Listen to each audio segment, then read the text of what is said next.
दोस्तों नमस्कार, मैं जगन्नाथ गौतम सियासत हिंदुस्तान यूट्यूब मंच पर आपका स्वागत है। दोस्तों, जैसा कि राघव चड्ढा ने दावा किया था कि वो केजरीवाल और आप पार्टी से जबरदस्त बदला लेंगे और उन्होंने ऐसा कर दिखाया। पूरी तरीके से आप पार्टी और केजरीवाल की कमर ही तोड़कर रख दी।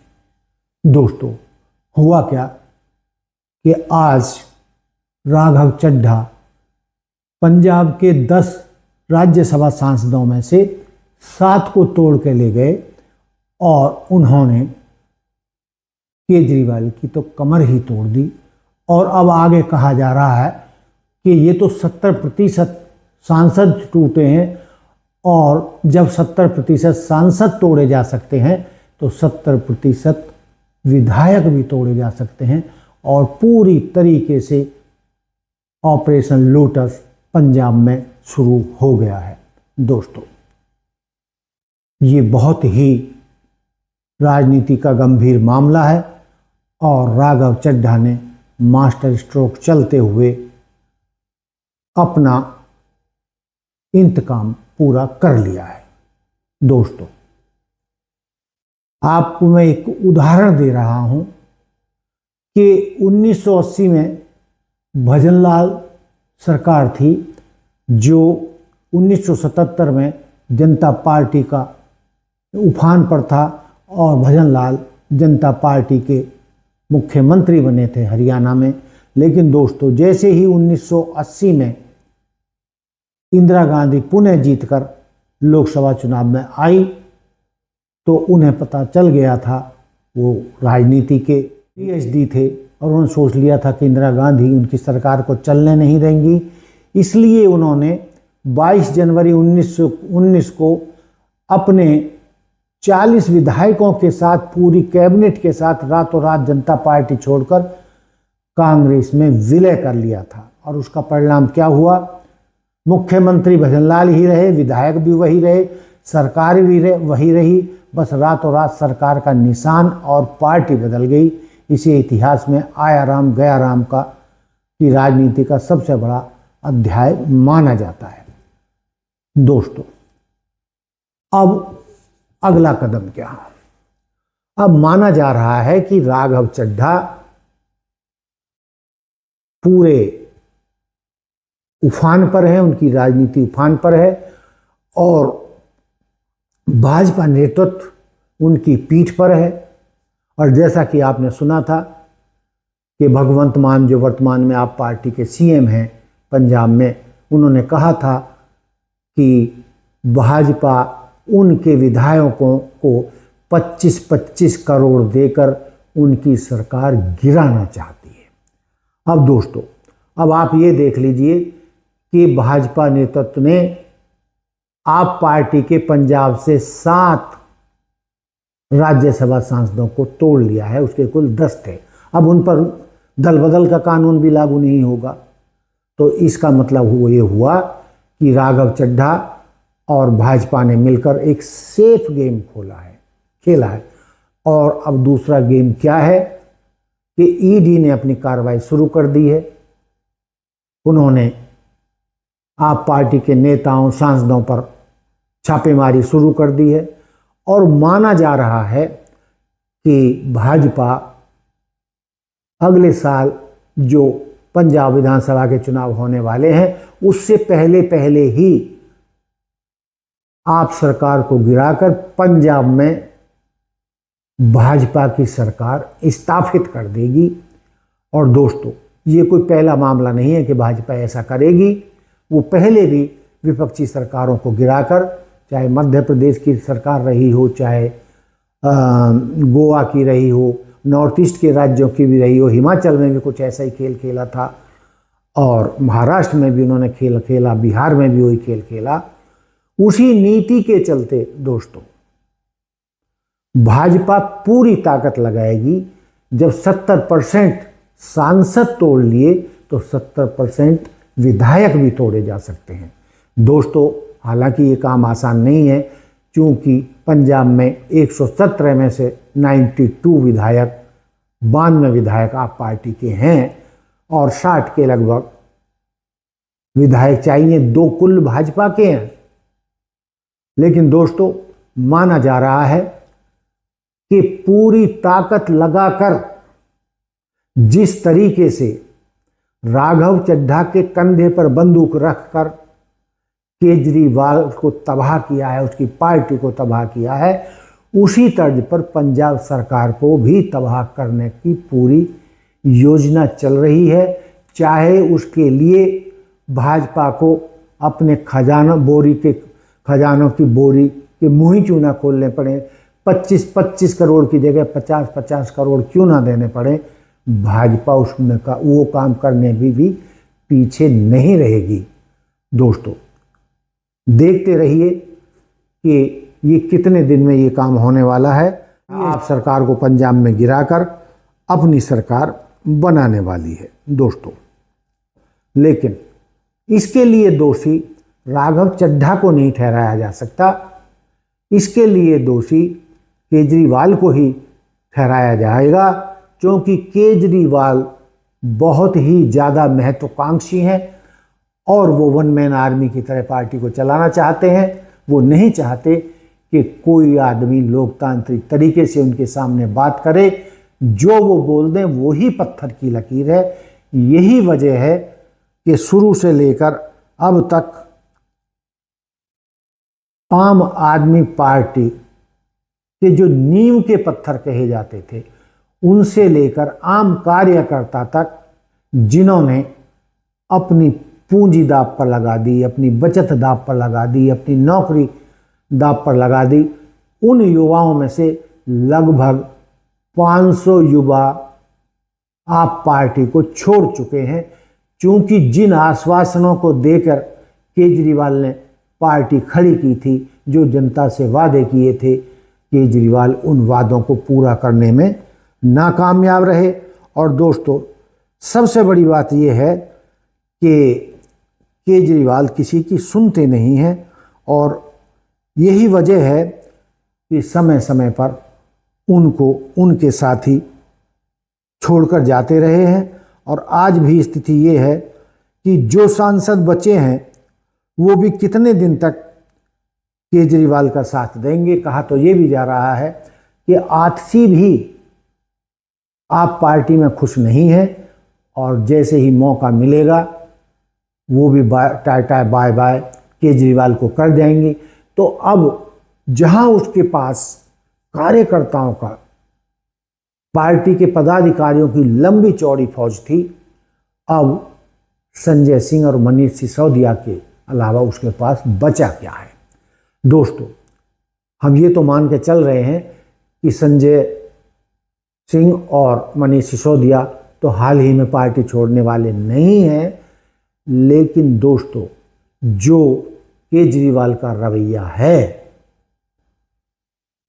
तो उसके चलते ये दोनों बड़े कद्दावर नेता भी केजरीवाल को छोड़ जाएं तो कुछ अतिशयोक्ति नहीं होगी। दोस्तों अब मैं चाहूं तो आपको लंबी चौड़ी लिस्ट गिना सकता हूं कि जिन लोगों के कंधे पर चढ़कर आप पार्टी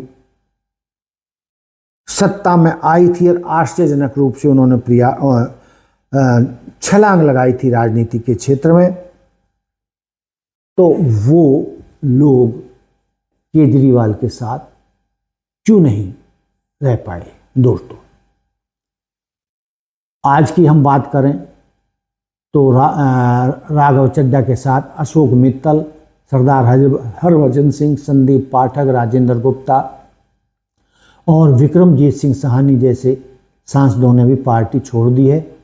और इसका मुख्य कारण नेतृत्व के साथ मतभेद और पार्टी की आंतरिक कार्यप्रणाली से का असंतोष बताया गया है। और जैसा कि मैंने कहा कि स्वाति मालीवाल भी खुश नहीं है और यही स्थिति विधायकों और पार्षदों की है। दोस्तों आपको बताते चलें कि 2025 से ठीक पहले लगभग 8 विधायकों जैसे राजेश ऋषि, मदन लाल, पवन शर्मा आदि ने टिकट वितरण में पारदर्शिता की कमी और भ्रष्टाचार के आरोपों के चलते इस्तीफा दे दिया था।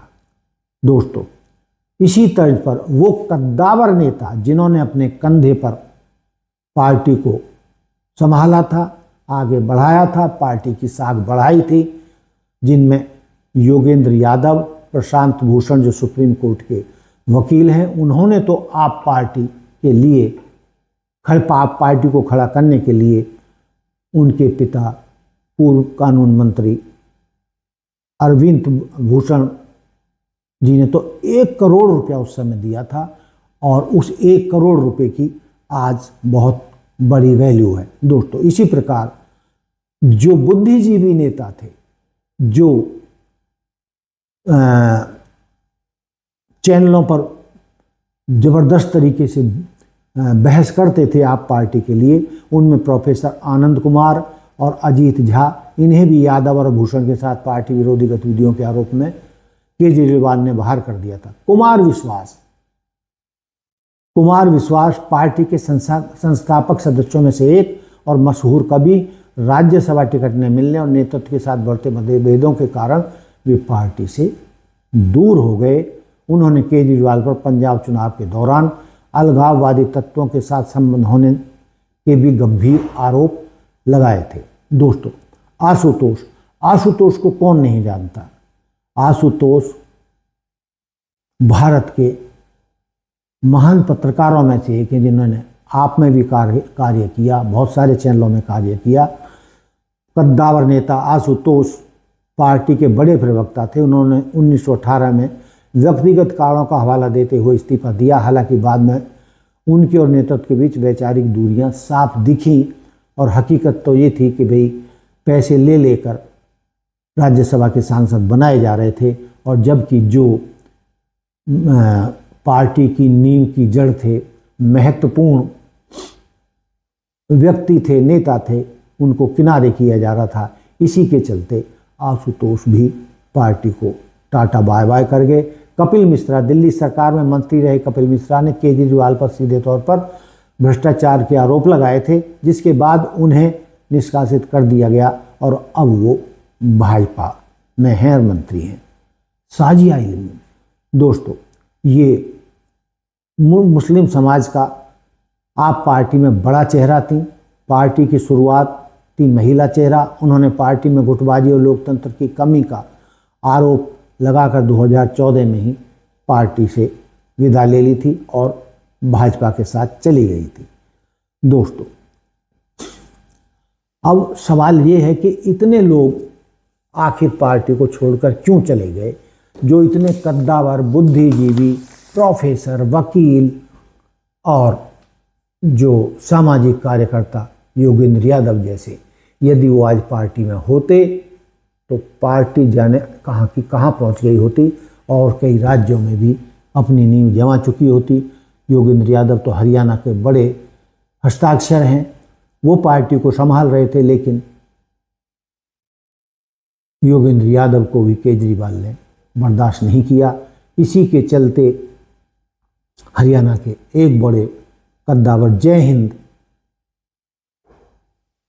भी पार्टी छोड़ गए। वो प्रदेश अध्यक्ष थे। उन्होंने आप पार्टी की हरियाणा में, रोहतक में बड़ी बड़ी सभाएं कराई थी, लेकिन केजरीवाल ने उनको भी नहीं चलने दिया।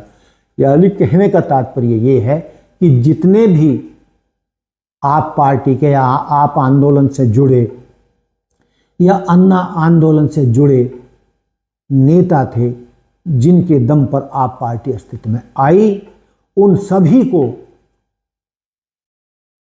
अरविंद केजरीवाल ने अपनी तानाशाही के चलते सबको एक एक कर बाहर का रास्ता दिखा दिया।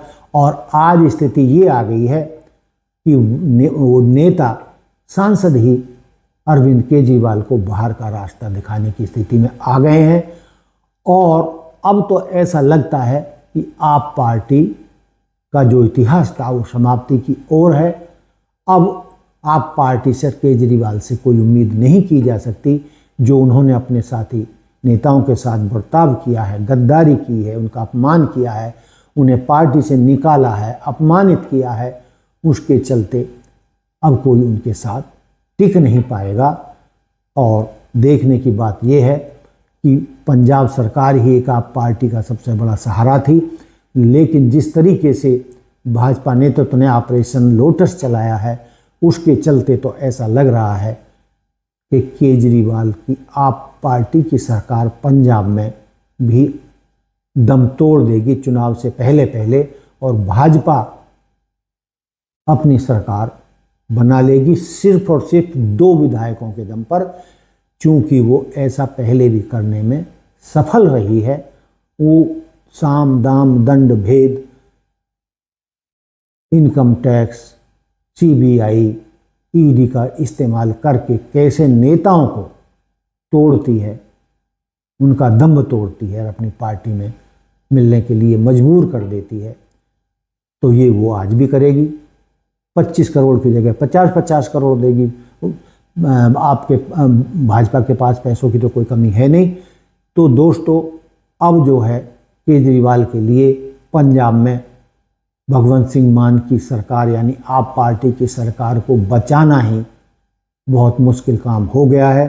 और जिस तेजी से भाजपा ऑपरेशन लोटस चला रही है, तो हो सकता है कल जो आपको कुछ ही समय में देखने को मिले चुनावों से पहले पहले कि पंजाब में आप पार्टी यानी भगवंत सिंह मान की सरकार गिर गई है और अपने 2 एमएलए के दम पर भाजपा ने पंजाब में भी अपनी सरकार बना ली है। दोस्तों, अंत में ये कहते हुए कि हमारा अनुमान था कि संभवतया राघव चड्ढा संभवतः कांग्रेस में जाएंगे, लेकिन दोस्तों जिस तरीके से पंजाब सरकार ने उनसे सिक्योरिटी हटाई थी और हटाते ही तुरंत भाजपा ने उन्हें Z+ सिक्योरिटी दे दी थी, तो उससे ये भी शंका थी और हमने इसकी ओर इशारा भी किया था कि यदि हम इस मुद्दे को देखें कि जिस तरीके से उन्हें Z+ सिक्योरिटी दी गई है, उस लिहाज से वो भाजपा का भी दामन थाम सकते हैं। तो उन्होंने कांग्रेस का नहीं बल्कि भाजपा का दामन थामा। कारण भाजपा केंद्र में सत्ता में है, उसके पास पैसा है, ताकत है, और वो ही उनको सिक्योरिटी प्रदान कर सकती है। कांग्रेस में वो जाते तो उन्हें संघर्ष करना पड़ता और अगले विधानसभा चुनावों तक इंतजार करना पड़ता। लेकिन दोस्तों, ऑपरेशन लोटस के चलते और राघव चड्ढा ने अपनी कसम पूरी करने के लिए भाजपा से हाथ मिलाया और एक तरीके से आप पार्टी को बर्बाद कर दिया।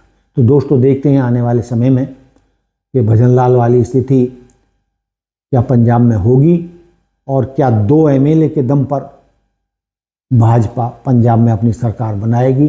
देखते रहिए भाजपा का खेल। ऑपरेशन लोटस ये कब पूरा होता है या नहीं होता है, देखते रहिए सियासत हिंदुस्तान। जय हिंद, जय भारत, जय संविधान। नमस्कार।